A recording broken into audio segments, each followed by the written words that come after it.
Assalamualaikum warahmatullahi wabarakatuh. Perkenalkan, nama saya Hanif Lutfi Irfanuddin, mahasiswa Teknik Informatika Universitas Mercubuana dengan nomor induk mahasiswa 415191200078. Di sini saya akan mempresentasikan mengenai pembahasan UAS ISEI, mata kuliah komunikasi data yang diampu oleh dosen Bapak Wawan Ridwan. Baiklah, untuk slide pertama adalah lembar pernyataan. Jawaban UAS ini merupakan hasil analisa pribadi berdasarkan beberapa referensi yang saya kutip. Tertanda Hanif Lutfi Irfanuddin. Kemudian, slide kedua adalah daftar isi. Pada pembahasan kali ini, saya akan membahas 3 tema UAS. Yang pertama adalah sistem komunikasi data rekam medis rumah sakit era pandemi COVID-19. Yang kedua, komunikasi data dalam model pemilihan umum digital. Tema yang ketiga yaitu platform validasi dokumen kesehatan bebas COVID-19 dan vaksinasi online. Mari kita menuju materi yang pertama. Materi pertama berjudul Sistem Komunikasi Data Rekam Medis Rumah Sakit Era Pandemi COVID-19. Latar belakang. Banyak rumah sakit telah menggunakan sistem tradisional dalam rekam medis dengan menggunakan kertas, yang memiliki beberapa masalah, di antaranya kesalahan dalam memberikan pemberian obat oleh perawat, dan sistem Electronic Medical Record atau EMR atau catatan medis elektronik bisa memberikan solusi untuk masalah ini. Electronic Medical Record atau EMR adalah kumpulan sistematis informasi kesehatan pasien berbasis elektronik yang terhubung dan terintegrasi dengan sistem informasi dalam jejaring rumah sakit. Data tersebut meliputi data demografi, riwayat medis, pengobatan, hasil uji laboratorium, dan radiologi, serta proses keperawatan, discharge planning, dan informasi penagihan. Pembahasan. Perkembangan teknologi informasi yang begitu pesat telah merambah ke berbagai sektor, termasuk kesehatan. Meskipun dunia kesehatan atau medis merupakan bidang yang bersifat information intensif, akan tetapi adopsi teknologi informasi relatif tertinggal. Di sisi lain, masyarakat menyadari bahwa teknologi informasi merupakan salah satu hal penting dalam peradaban manusia untuk mengatasi sebagian masalah derasnya arus informasi. Teknologi informasi dan komunikasi saat ini adalah bagian penting dalam manajemen informasi. Rekam medis berbasis komputer atau computer-based patient record salah satu tantangan besar dalam penerapan teknologi informasi dan komunikasi di lingkup rumah sakit. Pengertian rekam medis berbasis komputer bervariasi, akan tetapi secara prinsip adalah menggunakan database untuk mencatat semua data medis, demografis, serta setiap event dalam manajemen pasien di rumah sakit maupun di klinik.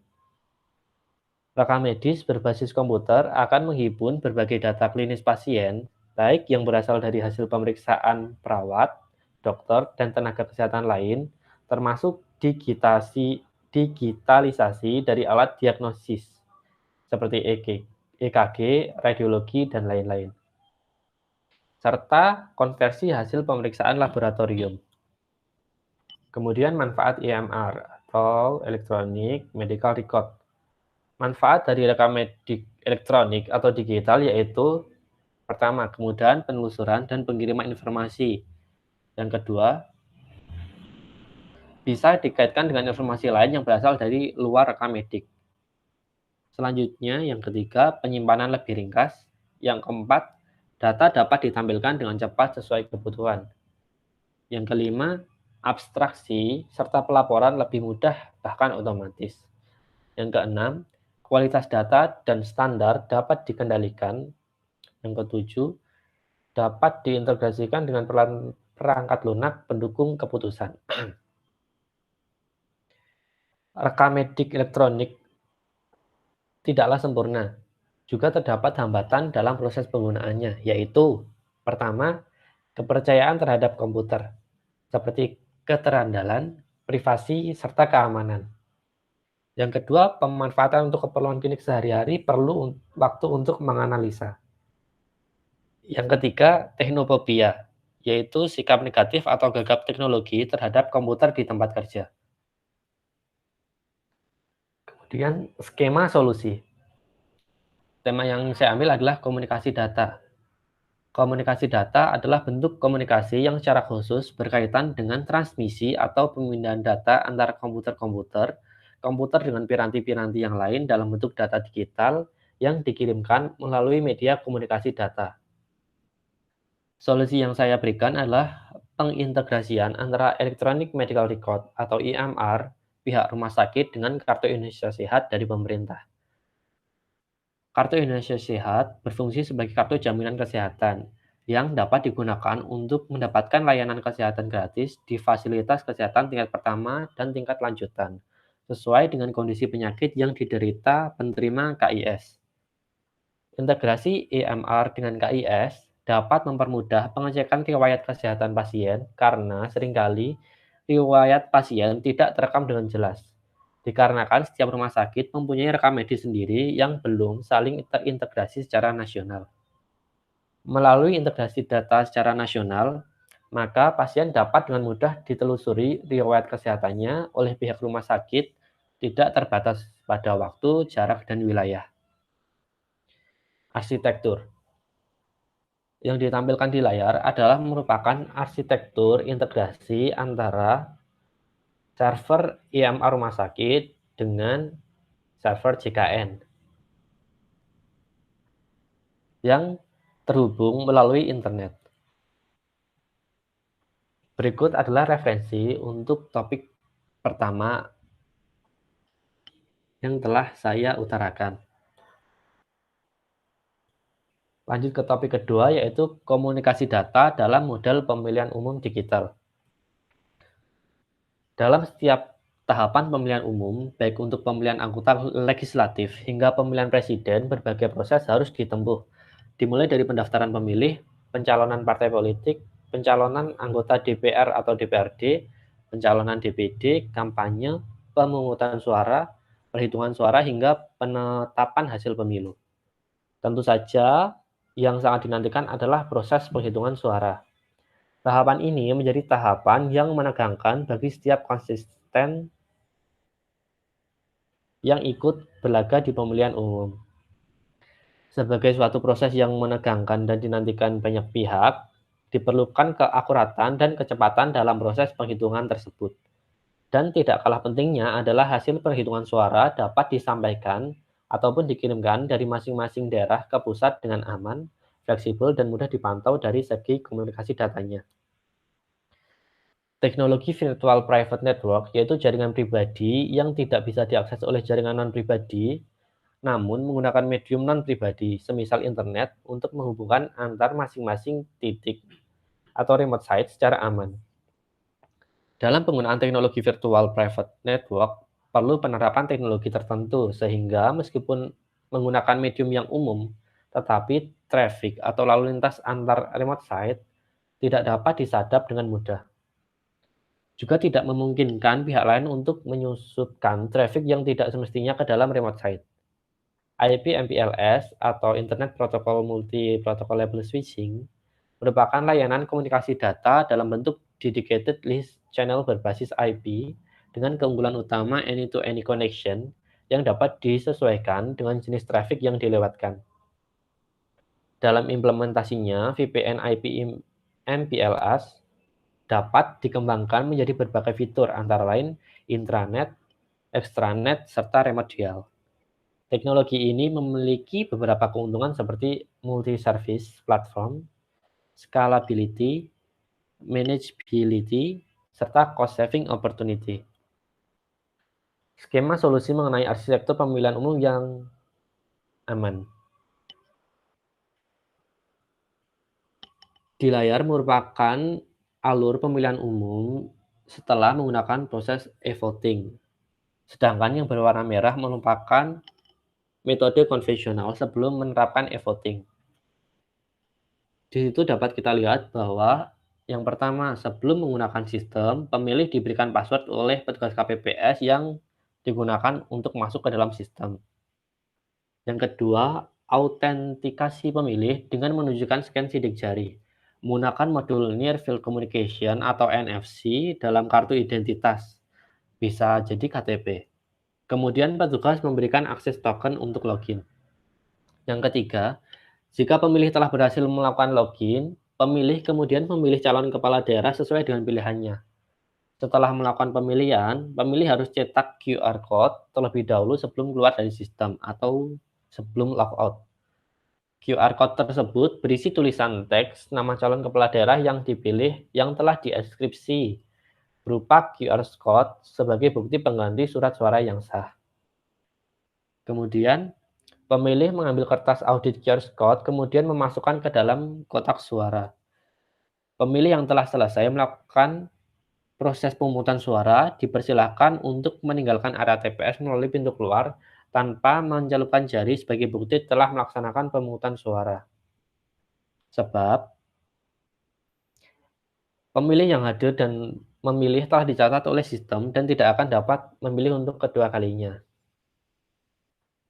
Administrator bisa mengecek bahwa pemilih berhasil memberikan suaranya di antar muka sistem yang disediakan.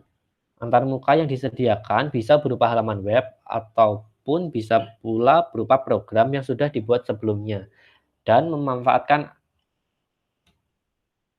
API untuk berhubungan dengan server pusat. Disediakan pula komputer untuk administrator mengecek data pemilih yang terdaftar dalam sistem. Komputer ini terhubung ke jaringan VPN yang sudah disediakan sebelumnya. Kemudian, mengapa jaringan yang menggunakan VPN ini bisa dianggap aman? Ada beberapa alasan, antara lain lalu lintas personal dienkripsi dan dikirimkan dengan aman melalui internet. Ini akan menjaga klien tetap aman dari banyak ancaman internet. Kemudian, VPN membuat sulit bagi para peretas untuk melihat atau mengganggu komunikasi pribadi atau bisnis klien. Kemudian, secara otomatis saat mengakses internet menggunakan VPN, maka akan memasuki jalur khusus dan tidak melalui koneksi publik atau jaringan utama, melainkan melalui VPN server. Hal ini berbeda ketika tidak menggunakan VPN untuk mengakses internet. Koneksi internet langsung masuk ke jaringan publik tanpa melakukan enkripsi. Berikut adalah referensi yang saya gunakan untuk menjawab soal UAS yang kedua. Yang selanjutnya adalah platform validasi dokumen kesehatan bebas COVID-19 dan vaksinasi online. Studi kasus. Pasporsehat.com merupakan pelopor platform validasi dokumen kesehatan bebas COVID-19 online pertama di dunia yang digunakan secara massal oleh pemerintah Indonesia sebagai syarat utama pelaku perjalanan. Inovasi teknologi ini tersambung dengan platform layanan kesehatan seperti rumah sakit, klinik, puskesmas, dan laboratorium. Pasporsehat.com adalah solusi bagi Anda yang melakukan perjalanan dan kegiatan di luar rumah ketika pandemi. Di dalamnya tersimpan dokumen validasi digital hasil pemeriksaan COVID-19, sertifikat vaksin COVID-19, dan beberapa permainan yang menjadi teman ketika melakukan perjalanan. Pasporsehat.com juga membantu untuk memastikan Anda berada di lingkungan bebas COVID-19 dengan cara memindai wajah atau face scanning pengguna pasporsehat.com. Solusi layanan integrasi ini menjadi semangat untuk menghadirkan layanan terbaik kepada masyarakat. Skema cara kerja platform pasporsehat.com. Berikut adalah skema cara kerja platform pasporsehat.com menurut analisa saya dengan menggunakan API integration. Selanjutnya, API adalah singkatan dari Application Programming Interface. dan memungkinkan developer untuk mengintegrasikan dua bagian dari aplikasi atau dengan aplikasi yang berbeda secara bersamaan. API terdiri dari berbagai elemen seperti function, protocols, dan tools lainnya yang memungkinkan developers untuk membuat aplikasi.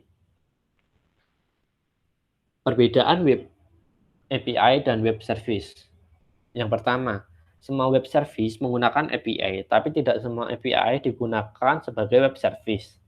Yang kedua, web service memfasilitasi untuk melakukan interaksi antara dua perangkat atau aplikasi melalui jaringan. Sedangkan API bertindak sebagai penghubung antara dua aplikasi berbeda, sehingga bisa berkomunikasi satu sama lain baik dengan ataupun tanpa jaringan. Yang ketiga, web service hanya menggunakan tiga style yaitu SUAP, REST, atau XML RPC untuk berkomunikasi, sedangkan API dapat menggunakan style apapun. Yang keempat, web service selalu membutuhkan jaringan untuk pengoperasiannya, sedangkan API tidak selalu memerlukan jaringan untuk operasinya. Kemudian, analisa saya mengenai kelebihan dan kekurangan pasportsehat.com. Kelebihan, yang pertama hadir secara online. Kemudian yang kedua, inovasi teknologi ini tersambung dengan platform layanan kesehatan seperti rumah sakit, klinik, puskesmas, dan laboratorium. Yang ketiga, tersimpan dokumen validasi digital hasil pemeriksaan COVID-19 serta sertifikat vaksin COVID-19. Yang keempat adalah dapat memastikan Anda berada di lingkungan bebas COVID-19 dengan cara memindai wajah atau face scanning para pengguna pasportsehat.com. Sedangkan kekurangannya adalah belum terintegrasi dengan sistem jaminan kesehatan nasional. Berikut adalah skema integrasi antara pasportsehat.com dengan JKN. Database dari pasportsehat.com masuk ke dalam web server pasportsehat.com dan terintegrasi melalui internet ke web service JKN. Integrasi dengan JKN. Melalui integrasi antara pasportsehat.com dengan JKN, terutama BPJS Kesehatan, maka tracking kondisi peserta BPJS jadi lebih mudah untuk di-tracking kesehatannya. Peserta yang telah mendaftar pasportsehat.com juga dapat menikmati layanan yang diselenggarakan oleh JKN tersebut. Integrasi antara layanan kesehatan JKN dan paspor sehat oleh pemerintah dapat memudahkan masyarakat dalam mengakses informasi mengenai Vaskes yang tersedia dalam BPJS dan informasi mengenai COVID-19 yang diberikan oleh pasportsehat.com. Perpaduan antara paspor kesehatan dan BPJS Kesehatan ini akan mengintegrasikan data menjadi satu kesatuan. Jika nantinya vaksin COVID-19 tersedia, maka aplikasi paspor kesehatan juga akan mengetahui apakah sudah pernah divaksin COVID-19 atau belum, serta riwayat kesehatan lainnya. Hal ini akan mempermudah masyarakat dan wisatawan yang melakukan perjalanan dalam menemukan fasilitas kesehatan di perjalanan. Para tenaga medis pun lebih mudah mengetahui riwayat pasien yang sedang bepergian karena data riwayat penyakit dan kondisi terkini pasien terhubung dalam satu aplikasi. Berikut adalah referensi saya untuk menjawab persoalan ketiga. Demikian presentasi dari saya. Apabila ada kekurangan ataupun kesalahan kata, saya mohon maaf yang sebesar-besarnya. Terima kasih atas nama Hanif Lutfi Irfanuddin dengan nomor induk mahasiswa 415191200078. Assalamualaikum warahmatullahi wabarakatuh.